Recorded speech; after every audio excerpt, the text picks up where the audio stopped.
ஒரு maths question பார்க்கலாம். A = 1, B = 2, C = 3 அப்படின்னு Z வரைக்கும் 26 கொடுத்துருக்காங்க. இதில் HCFல நம்ம மீச்சிமை HCF, அதாவது இதோட மீச்சிமை என்ன, அது எதுக்கு சமம் இல்லை அப்படின்னு சொல்லியிருக்காங்க.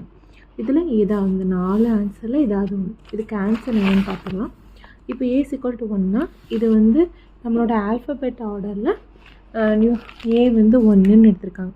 அப்போ Z வரைக்கும்னா 26. அப்போ நம்ம ABCDன்னு எழுதிக்கலாம். ஓகே, எழுதிட்டோன்னா நம்மளுக்கு கொஞ்சம் கிளாரிஃபையாக இருக்கும். இப்போ A = 1, அதே மாதிரி இங்கே என்ன கொடுத்துருக்காங்க, HCF வேல்யூ நம்ம மீச்சியம் என்னென்னு கண்டுபிடிச்சிடலாம். ஹச்சோட வேல்யூ 8, அப்புறம் சியோட வேல்யூ என்ன பார்த்தோம் 3, அதுக்கப்புறம் எஃபோட வேல்யூ என்னது 6. அப்போது 2 இதோட எல்சிஎம் எடுக்கணும், கூட்டிடக்கூடாது, எல்சிஎம் எடுக்கணும். எல்சிஎம் எடுத்தோம் அப்படின்னா 8, 3, 6, எல்சிஎம் வந்து 24 வருது. இப்போது நம்ம கொடுத்துருக்க ஆப்ஷன்ஸில் வந்து போகணும்.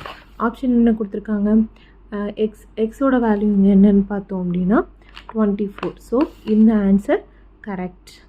அதுக்கப்புறம் ஆனால் இங்கே என்ன கேட்டிருக்காங்க, நமக்கு சமம் இல்லை அப்படின்னு கேட்டிருக்காங்க. அதை தான் நம்ம கண்டுபிடிக்கணும். அப்போது அடுத்தது பார்த்தோன்னா இ பார்த்தோன்னா வந்து 5 எனக்கு கொடுத்துருக்காங்க 5. எஸோட வேல்யூ 19, அப்போ 24. ஸோ இதுவும் கரெக்டு. அதுக்கப்புறம் நெக்ஸ்ட்டு வந்து பார்த்தோம்னா A + C + H. ஸோ இங்கே வந்து ஏயோட வேல்யூ என்னது 1, அதுக்கப்புறம் சியோட வேல்யூ 3, அதுக்கப்புறம் ஹச்சோட வேல்யூ 8, அப்போ 12. அப்போ இதுதான் கொஞ்சம் டிஃப்ரெண்ட்டாக இருக்குது. சரி, இதையும் பார்த்துருவோம். A × C × H, இப்போ 8 × 3, அப்போ 24. எல்லாமே 24 வருது. இது மட்டும்தான் சமம் இல்லாமல் இருக்குது. அதில் answer A + C + H. Answer என்ன கொடுத்துருக்காங்க, இங்கே இருக்குதா, A + C + H. அதான் இதான் ஆன்சர். தேங்க்யூ.